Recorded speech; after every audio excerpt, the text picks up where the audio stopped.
What's up, guy? What do you got that's good? What you got here today? Oh, look at this shit. This is actually what I need. More than all these other books, spending money on books is actually one of my Achilles heels. So look at this. Practical Tennis in Spanish.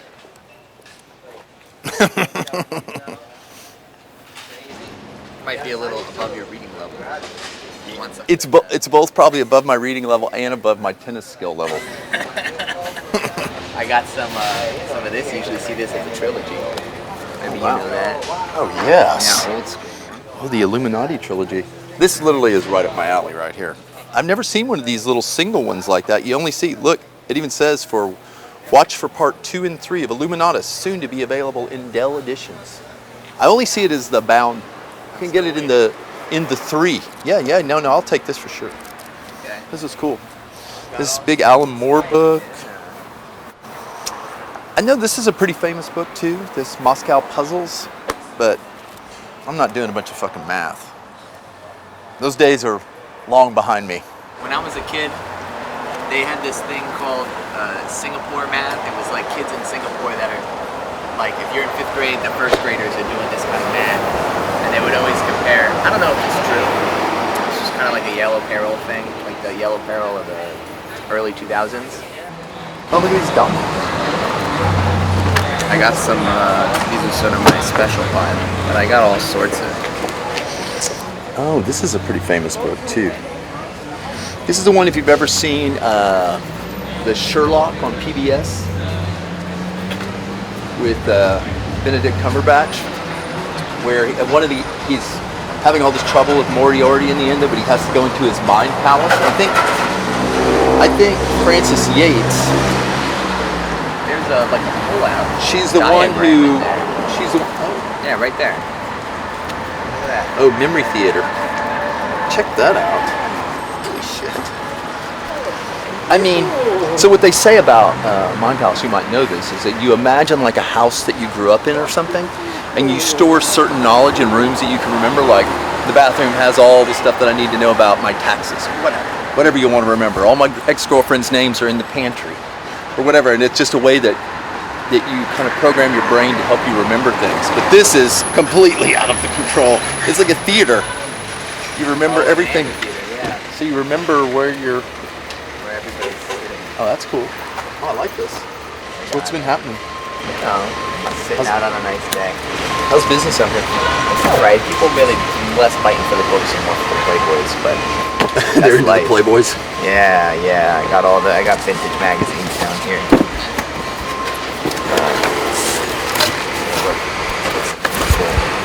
See? When I was a kid, it was about, I don't know, it must have been like the 6th grade or something. I went to this garage sale that they were having in our neighborhood. My mom was involved in it. And there was just a big stack of Playboys in there. And I was like, just standing in them, staring at them, just like, oh wow. I didn't even go touch them, right? They were just there. And I was like, holy shit. And my mom just said to me, do you want those? You can have them. She just made me promise not to laugh. She goes, it's the human body. You should never laugh at the human body. Yeah. Which was pretty good advice. And she gave me all these Playboys and I stashed them in my attic. Dude, you really got it dialed in here today. Yeah. You know, I try to bring something for everybody. What else has been going on? Not much. You want a chair? Sit down for a bit. Hold the seat. You have coffee here or anything? Is this a full, I got my coffee. You know how that, I can't help but notice that you have your flag here. Oh yeah, it's an old school one. 48 stars. It's in distress, upside down.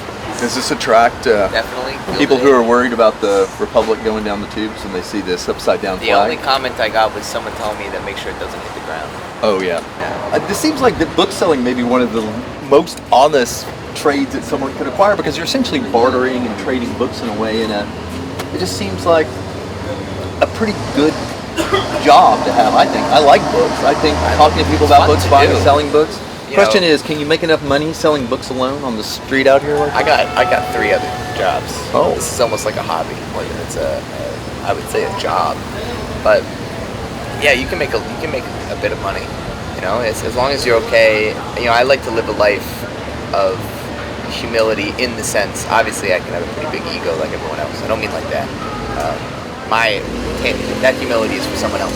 But Humility in the sense that I don't really want too much, and I don't seek out, I don't make Right. this money because I want to get a bunch of stuff. Right, I more have things. projects and things. If I'm getting something, it's with focus and direction maybe, or it's because there's interest there. But you know, as long as you're okay with making what you need and maybe making a little extra to lift yourself up, then yeah, this is great. This is me hanging out and sitting out on the street in an afternoon, and then I also make some money. Rather than it is I'm making money and I'm not making a lot of money. So I look at it like that. But I have a day job. I work at a Trader Joe's. And honestly, my more passionate work is I clean up and help like holy spaces, mostly churches. Really only churches, actually. I emailed some synagogues, but they didn't get back to me. I was trying to get in for the high holy days. You clean churches? Oh yeah, like I mean, clean handyman stuff. That seems pretty cool. You know, I think when I see churches all the time that are kind of in distress because they don't have a bunch of people coming there anymore, speaking of in distress, and that then eventually they're like, oh, we're just going to sell the property and turn it into condos. I think they deserve a GoFundMe, because I think the church, even though I don't go to church and I don't believe in God, I think it's a loss to lose the space of a church. And also, the cleaning can't be that bad. Who's going in there? Like 25 people a week. Yeah, no, it's not bad at all, really. Bunch of old people. There's no. It's not like cleaning up the inside of this place where it's just like puke and beer and cigarettes and shit. Pick up a little wine, a little. And everyone's nice, and you're just helping out. You're mostly helping out a lot of old people do stuff.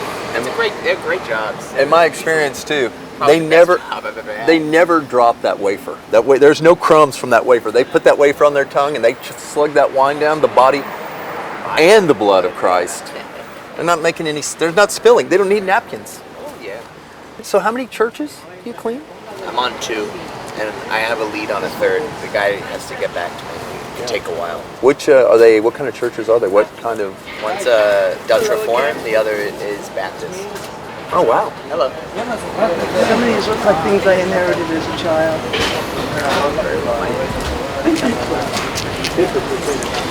These do not. These are like childhood. I think she was talking about. So have you ever read the book or seen the book? It's called, I think, The Island at the Center of the World. It's about the founding of New Amsterdam or whatever, and that one of the reasons is they think that, I think it's true, one of the reasons that New York is still so open-minded compared to most places is that the Dutch were like wide open with religion. And then when the British Puritans showed up, they couldn't push that back out. You know, that's why Boston and places are just so much more hardcore, you know, just way more crazy religious. But New York City had already established itself as this free-wielding, wide-open, anything-goes place, and we're glad that it's still fighting the good fight. Oh yeah. The city's constantly changing. So. One of the things that's happening right here is a perfect example. Is like, look, this building's not getting torn down, but they threw everything out of it, and now they're replacing it with some That's some heavy-duty plywood too. Probably. And sometimes I think about the city that they're taking superior building products out of the buildings. Sometimes you see some incredible wood beams and stuff like that, and then they're just rebuilding it with sheetrock and some aluminum studs or something. But these guys right here, who obviously or could possibly be illegals, but they're doing the work, man. Paying sales tax, and they're doing the motherfucking work. I'm happy to have them here. Oh yeah. Are you Jewish? Oh yeah. After Jewish on your mother's side? it's on my dad's side. Oh. Looks like you're out of luck a little bit there then. Well, here's the thing, in halakha, Jewish law, if you're Jewish on your father's side, you have the tribe. There's no taking away that you are ethnically Jewish. It's like, I do not inherit, according to them, and again, this is something like, Judaism's been around for 5,000 years, and in the last 2,000, so very recent, in the last 2,000 years, during the rabbinical era, they say that the covenant of Abraham can only be inherited through the mother's side. And then many people go on this because most Jews, especially Jews that are Orthodox, are going to just follow rabbinical law. Only rabbis can debate it, and the rabbis are not going to outright abscond with rabbinical law. At most, they will debate it. So it's up for debate because obviously there's certain sects that don't believe this now. There's large swaths of Judaism that do not buy into this. For me personally, best case, I'm in Judaism. Worst case, I don't have the covenant of Abraham. I have my own covenant.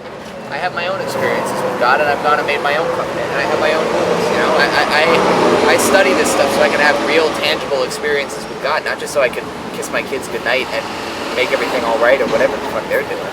You know, religion, when you get into it, it's like a real lived experience. It's not just something to make you feel better. That's why I always don't like when people knock it down just for that. It's like you study this intense set of beliefs because you're breaking down phenomena around you to understand them better.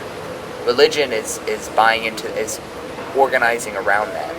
But on the deeper levels, faith, maybe above religion, is a real experience you have with the world. And in that way, I believe in a God that is very complicated, and I'm not going to go segue into that because I'll get lost. But, you know, I believe in a God that represents a lot of the phenomena around me in a very indivisible way. And I feel that my experiences with that God have led me to a certain set of moral parameters that I don't believe are very controversial, and they're also inalienable. And that is a covenant I've made. If I'm violating those laws, then whatever bad happens to me, I see it as forfeit. It's just another part of the chaos of the universe. But because I can try and be a good person, and I know that there is good in my life that comes from following these moral laws because it is me being a good person, that is real. That is a real set of phenomena I can attach myself to. And I think that is the basis of all religions. If it was worthless, it wouldn't have lasted this long. Worthless things they're lucky to last 10 years, especially in this day and age, let alone uncountable lifetimes. Well, what about in Christianity, where it's just like, we're going to affect your behavior. We're going to affect your behavior by telling you, if you do bad, you're going to this fiery hell place. And you see some Hindus and things, these non-dualists who are just like, there is no other place. It's all right here. All of my consciousness. This is the whole thing. This is the whole game of it all. Can you realize that? If you hear this, I would just like you to know that I'm living in a world where there's no such thing as female consent and all relationships are transactional. I don't know if I agree with that at all. But I heard you. Yeah, I can't hear you.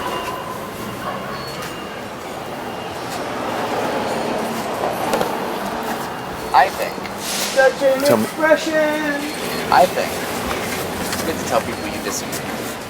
Yeah. You can sort through, you know, the quality of someone's character. If I say I disagree, and you say, well, I disagree with your disagreeing, and we have a conversation about it, isn't that a lot better than just shouting your opinion? Right. You actually got some response for it. You got some human response. Yeah. Well, people are just sitting up on the fence sometimes too. You gotta kind of. Do you have any questions, by the way? Good afternoon. You gotta. I always thought that heaven and hell. Yeah. What did he say? I agree with that. People over politics. Simple phrase. People over. Works well. Power to the people. Yeah. Yeah. I think a lot of people don't give religion that much thought. They give it a lot of experience, especially the lay person who does not engross themselves due to their own predilections, their own desire not to, in deeper religious thought for whatever reason, XYZ reason. They could be busy. They could not want to read a big heady text written by a monk that all he does is think about God and make cheese all day. You know, they might want to do something different with their lives, and I respect that. And I respect anyone that could willfully admit that they have a part of their life indulged in ignorance because they cannot know everything. But if anyone acts like they know everything, whether they are parroting exactly whether they're saying all that I'm saying or more, then, you know, if they're not searching and they don't have that moral backbone, then they're just as worthless as anything else, no matter how caustic or loud they are. Wow. Yeah, right. You want to buy some Playboys? What's for lunch? Oh God. Is there a magazine here, or are these books? I got the magazines in the box. Here, well, let me look at one of these. Let me see what I can. I figured I wanted those a little. I figured there's something to it if you have them under the table. There's only when you see someone holding a magazine like this, you know what they're looking at, right? There's no confusing it. I mean, if you didn't even see, if you didn't. If you didn't even see that it was a Playboy magazine, though, and you see someone take the magazine out and they do this and they turn it like this, you know exactly what's going on, right? I think I'd venture to guess, not to sound not to be that guy, but I think most people look at the magazine, they have no idea what you're doing. They don't know what's inside. Maybe they know Playboy is so recognizable. I think that they know. So